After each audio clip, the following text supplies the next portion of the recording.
From 2007 to 2023, the amount of people who practice Christianity in the state dropped from 78% to 64%. At that same time, the amount of people practicing paganism or Wiccan religions rose from less than 1% to 2%. A national survey done by the Trevor Project states that 46% of transgender and non-binary young people considered suicide in 2023. Tourism has supported about 61,000 jobs in the state, while coal mining has supported about 14,000. Straight ahead on West Virginia Today, I'm Ayden Norcross, and I'll tell you how tourist attractions like this can affect West Virginia's economic future.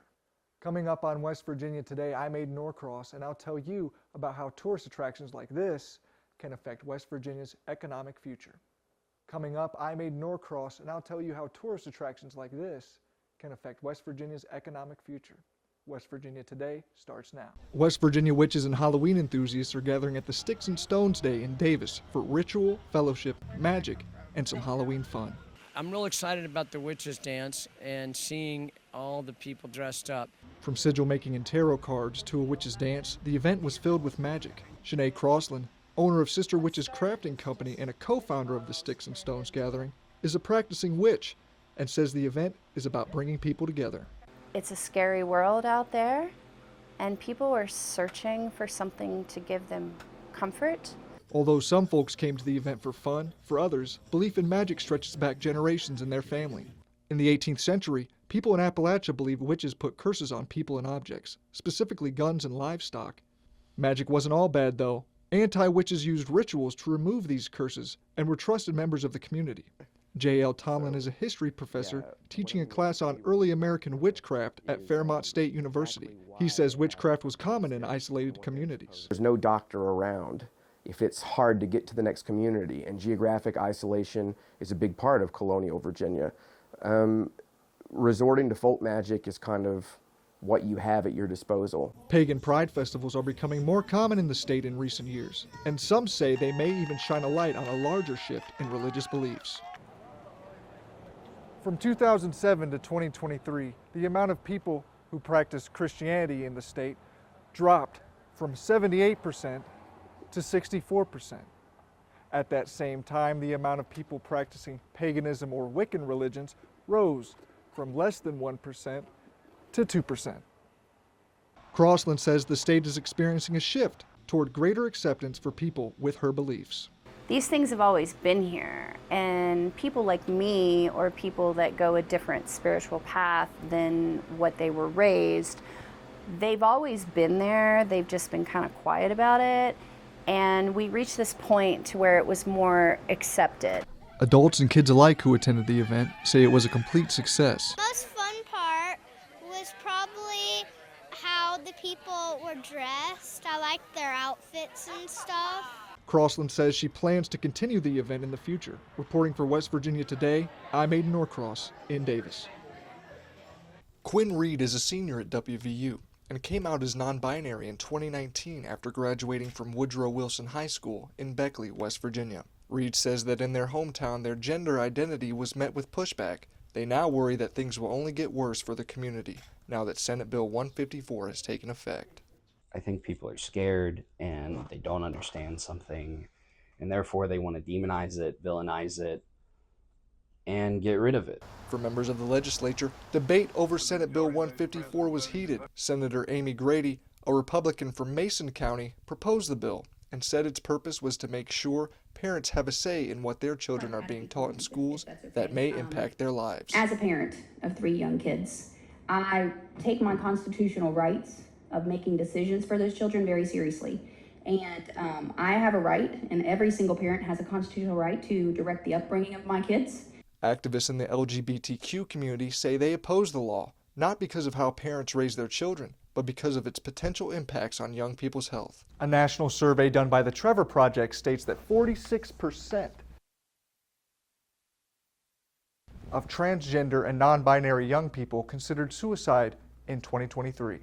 Sam Green, the trans justice organizer for the ACLU of West Virginia, says that this bill could increase that rate. Having one supportive adult in their life can cut suicide risk in half, And if they don't have that at home, now they can't have it at school without risking a teacher having to tell their parents.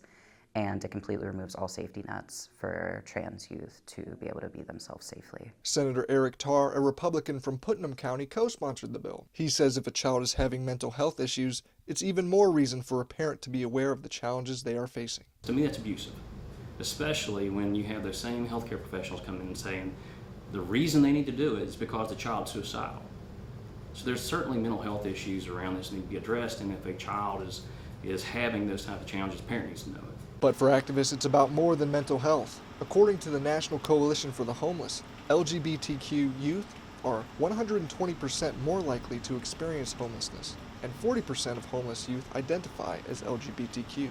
Aaron Shelton is a co-founder of a shelter for unhoused LGBTQ+ youth in Mon County and says this new law could put them at even more risk. I think that the bill has a potential to increase LGBTQ homelessness in West Virginia.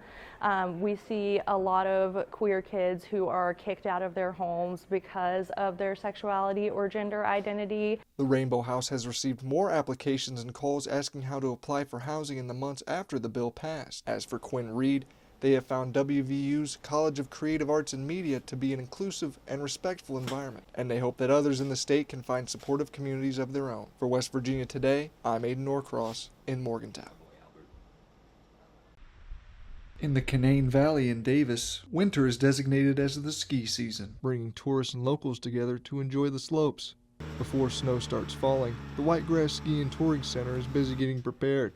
This place has a distinct identity and is popular with cross-country skiers. It's a fun place to come, good food and good people, good music, good time.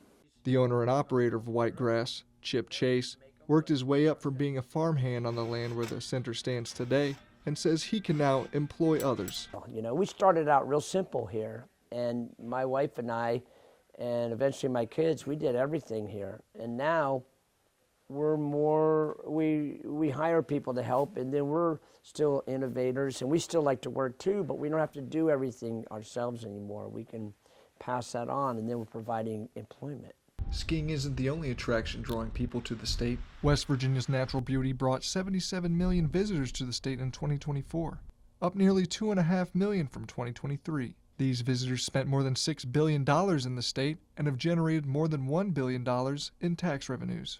Tourism has supported about 61,000 jobs in the state, while coal mining has supported about 14,000. Justin Harris is a documentary filmmaker and lifelong kayaker from Virginia. He was drawn to West Virginia because of the whitewater runs, which West Virginia has the highest density of in the country. You know, in the early days of when you first get into kayaking, you hear all these like mystical tales of deep West Virginia rivers. He started filmmaking while working in the tourism sector in the Canaan Valley and says that the culture has worldwide appeal. It's just the stories that can come out of a place like this are so enriching, and I think that Appalachian culture has really exploded on like not just a national stage, but a global one. The successful shifts these business owners have made in their lives reflect a wider shift in West Virginia's economy. For West Virginia Today, I'm Ayden Norcross in the Canaan Valley.